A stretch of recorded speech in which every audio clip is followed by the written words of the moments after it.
Atenção para o toque de 5 segundos para mais uma transmissão ao vivo.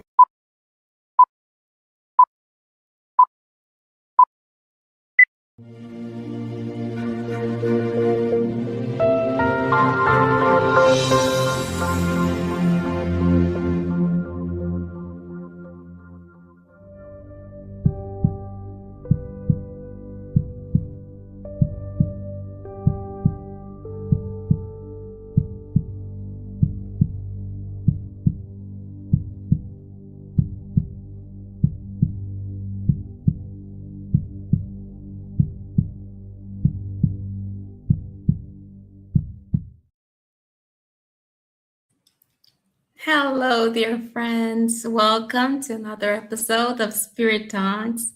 It is a great joy to be here with you to speak about our beloved gospel. And we will reflect today on chapter 9, that is, Blessed are the meek and the peacemaker. Our purpose here at the Spirit Talks is to understand how to live Jesus' words in our daily lives in a practical and transformative way.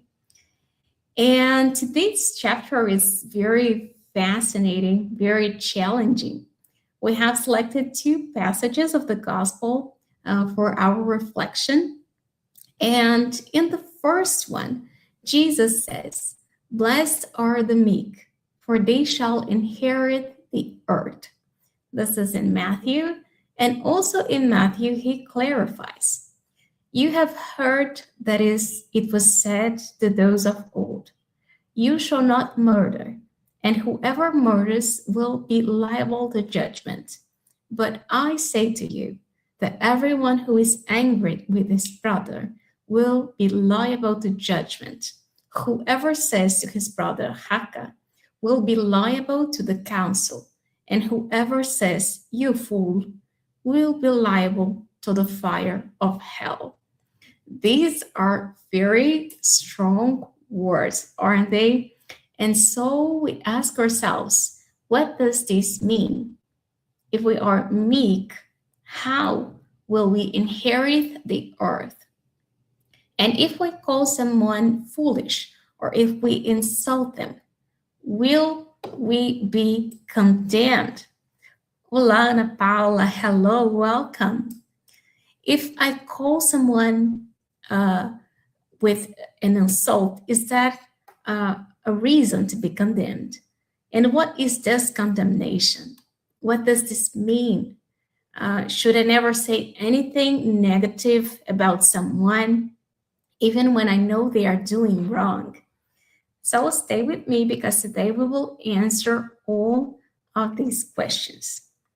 And with these teachings, Jesus shows us that calmness, patience, inner balance is dealing with others and with the most kindness we can. This should be our goal always. And he asks us to set aside all forms of aggression, of rudeness, of anger.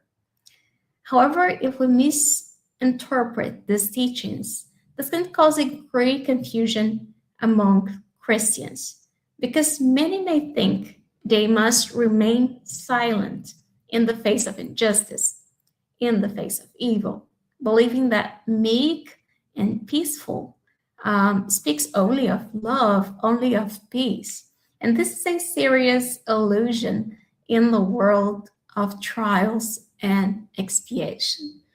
What Jesus teaches us is that there's a profound difference between pointing out a mirror from a place of inner balance and attacking someone with anger or contempt. So the inner place from which our words arise makes all the difference. So you might ask yourself, if someone hurts you or does you wrong, should you speak or should you stay silent? And the answer is, it depends. Where does your speech come from? So Jesus was never complicit with evil. he always pointed out where the apostles needed to improve, what they were doing wrong, but speaking from a place of balance. His treatment to the Pharisees, that were religious leaders who appeared meek on the outside, but on the inside they were corrupt, was pure truth. But Jesus was very firm. And he called them hypocrites, serpents, brood of vipers. And this was fully from a place of peace in his conscience, because his words came from balance, not from rage. So if you need to say something to someone, ask yourself, does it come from truth or from anger? Because anger itself is not a bad thing. The Bible tells us that Jesus felt anger himself. So we need anger as an internal signal that something is wrong. So when there is violence, when there is abuse, when there is evil, feeling anger is natural. But anger must not control our words, our actions. Inner balance must. So Jesus was firm with the Pharisees.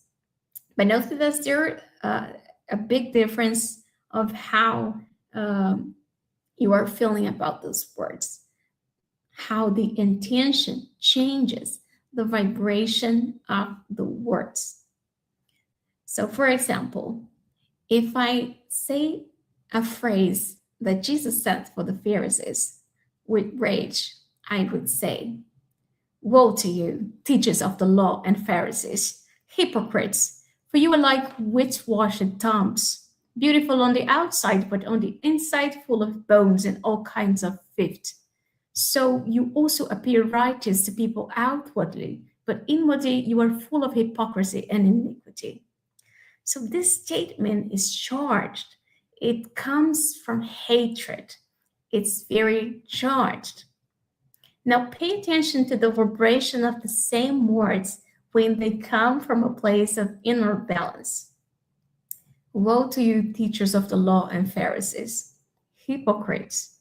For you are all like whitewashed tombs, beautiful on the outside, but on the inside, full of bones and all kinds of filth.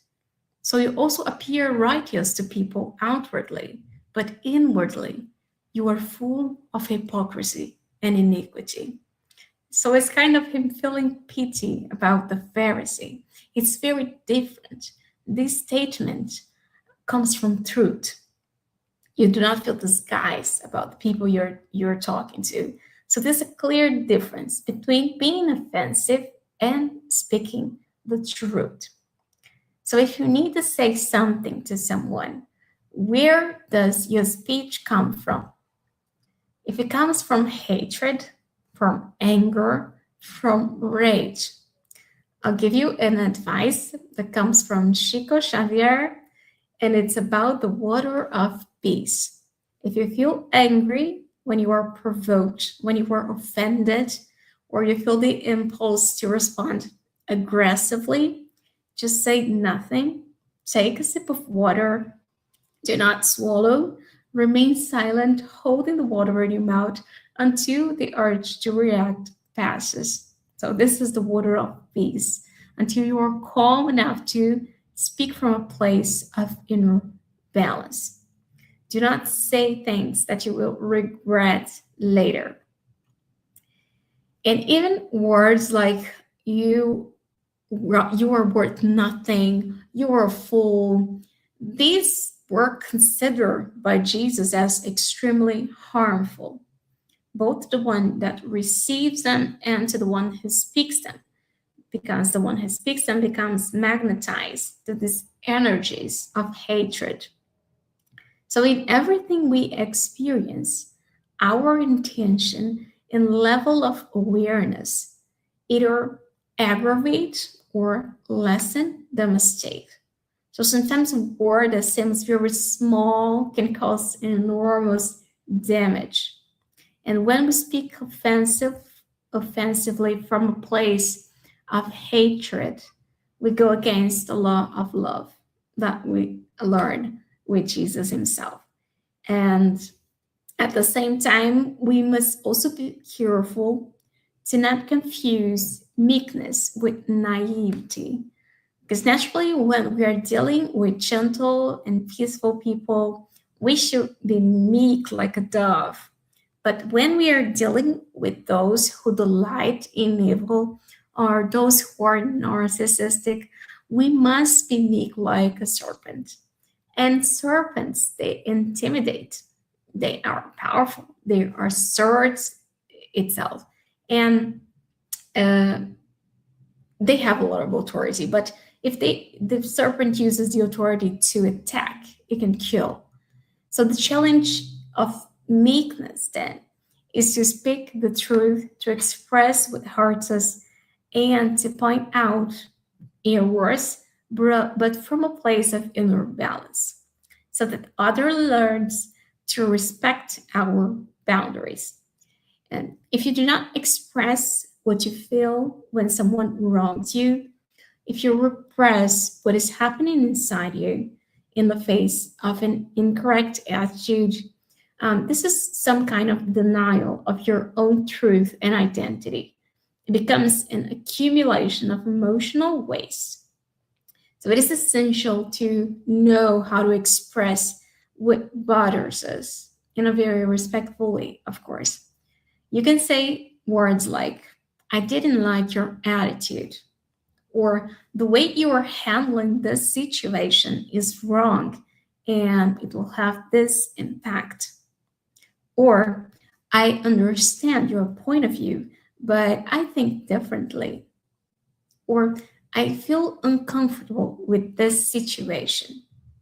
Or maybe you can say, I would prefer that the next time you consult me before making decisions that affect me. That's great, right? You were able to express your discomfort in a very respectful way. And beyond the teaching about having these difficult conversations through nonviolent communication, Jesus also teaches us that those who are meek are happy because they will inherit the earth. But what does it mean to inherit the earth? So while we wait the higher life that Jesus promised us, we still need worldly things, the basics, the necessary means to live. And what he teaches us is not to give more value to material possessions than to what truly matters, what we carry in our hearts. So Jesus wanted to show that in the present times, as we see, those who are violent, who trample over others, who lack empathy, often are the ones in position of power on earth. So they seem to have the best in the eyes of the world, while meek people sometimes, peaceful people sometimes often lack even what they need to live. But what he makes it clear is that injustice will not last forever. So the time is coming when justice will be done, when masks will fall, and this is what we call the planetary transition to a world of regeneration. So the meek will be called children of God, as Jesus said. The world will be transformed into a regenerated place with more goodness, and evil will losing its power, will no longer have space to operate due to this planetary transition. So those brothers and sisters in spirit who still delight in evil will be relocated to other planets to continue their evolution. And this is condemnation itself, because they will probably go to a planet with low vibration, and the vibrations of evil will be incompatible with this world. So the spirit Lazarus, very truthful, says that education and worldly experience can give a person the varnish of affability and sweetness. And the varnish is a superficial coating applied in a painting, for example, to give them shine. So, how many people appear extremely kind on the outside, always smiling, showing sympathy, using beautiful words, while inwardly are concealing negative intentions? So, this world is full of people who have smile in their lips, who have coldness in the speech, but poison in their hearts. So, we see many people who are gentle only when the circumstances favor them. Because if they are contradicted, they destroy whoever is necessary to maintain control. How many have a golden tongue when are speaking face to face, but when are in the back are like venomous creatures? And how many are good Christians inside the religion, but are tyrants at home? So Lazarus remembers us that it is not enough that milk and honey flow from the lips if the heart is in no way associated with them. There is only hypocrisy.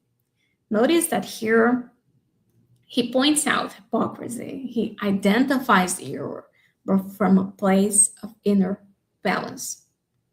And he follows one whose affability and sweetness are never faint, never contradicts himself. He is the same both in society and in intimacy. This is our goal, to be the same both in society and in intimacy. And also, we remember that pretending is useless because we may play a role to society, but we cannot lie to God. So this is based on our vibration. The life is based on our vibration. We will attract experiences of joy, of sorrow, and this is all based in how we vibrate. So peace is built through our inner choices. And Joana de Angelis teaches that patience is also a form of charity.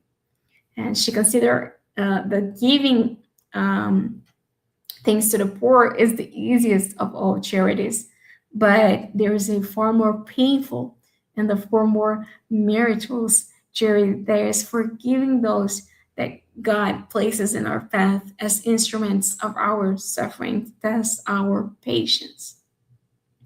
And Lazarus presents us with two companions of meekness, that is obedience and resignation.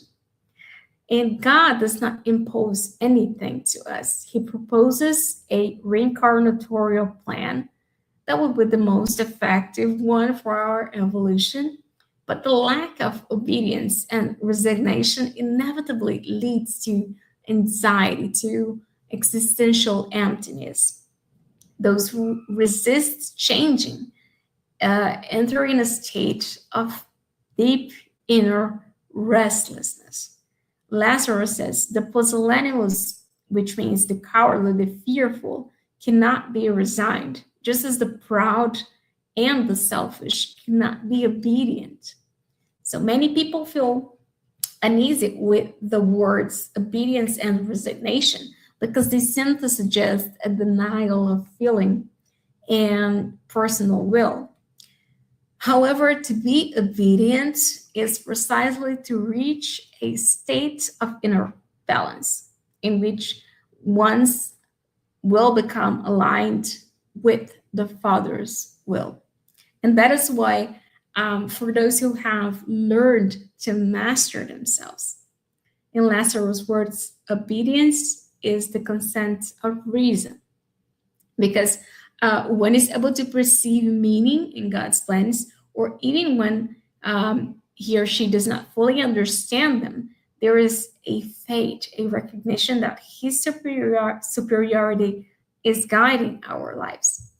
And also resignation is the consent of the horde, because those who align themselves with the divine, the greatest happiness of alignment is to fulfill God's will. And this does not lead to a heavy burden. This leads to peace. And finally, Lazarus draws our attention to pride, which leads to human beings to think more highly of themselves than they should.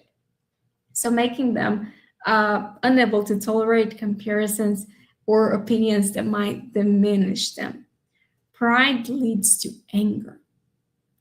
It's that well-known reaction, who do you think you are to speak to me like that, right? So Lazarus invites us to observe the origin of these outbursts of rage, of brutality. And he concluded that they most arise from wounded pride, because wounded pride causes people to reject even the most thoughtful advices and to lose reason when they are faced with contradiction. So many complications from the way the people think of themselves, from this importance that each person gives to their own personality, from this belief that everyone must bend to their will. And the angry person will argue, will insult, will throw objects, will break things when they realize that they do not control everything, that they cannot occupy God's place. So Lazarus reflects, oh, if you could see yourself in those moments, you would either be afraid of yourself or find yourself quite ridiculous. It's so funny that he writes this. And we must not cling to the idea that we cannot change. Some people say, oh, this is who I am. This is my temperament. There is nothing I can do. But this is actually simply a lack of willingness to correct the flaws that would take a lot of effort, a lot of perseverance to overcome. So yes, we can change. That's precisely why we are here on earth, why we are incarnated. We are here to change, not to stabilize. And we will close with Joanna D'Angela's counsel. She say, courage, friends. You have Christ as your model. He suffered more than any of you and had nothing for which to atone, while you must expiate your past and strengthen yourselves for the future. Be patient, then be Christians. That word sums up everything. So, my friends, we have reached the end of today's episode. We reflected on chapter 9 of the Gospel according to Spiritism. And next week, we will comment the same chapter in French, continuing this mission to spread the gospel to all peoples. And now let's move to our moment of prayer. If you wish, you may place your water to be fluidified, and let us close your eyes, take a deep breath, and together connect with God.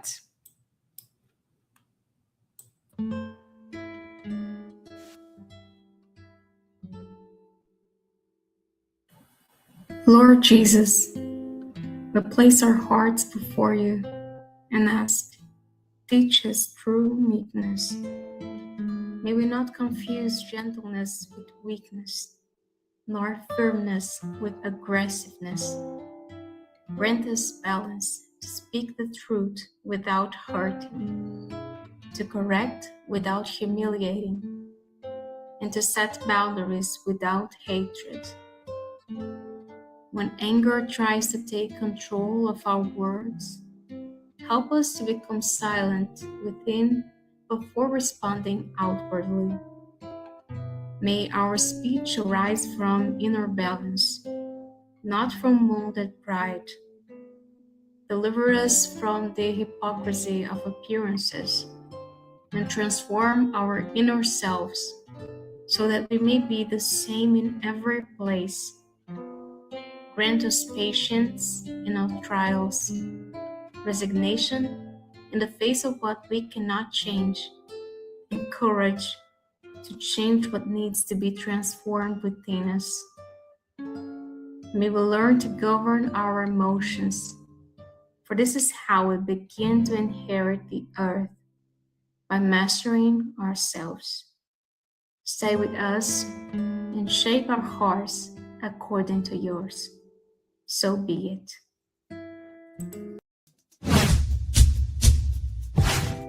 Não esqueça de curtir o vídeo, se inscrever no canal e ativar as notificações.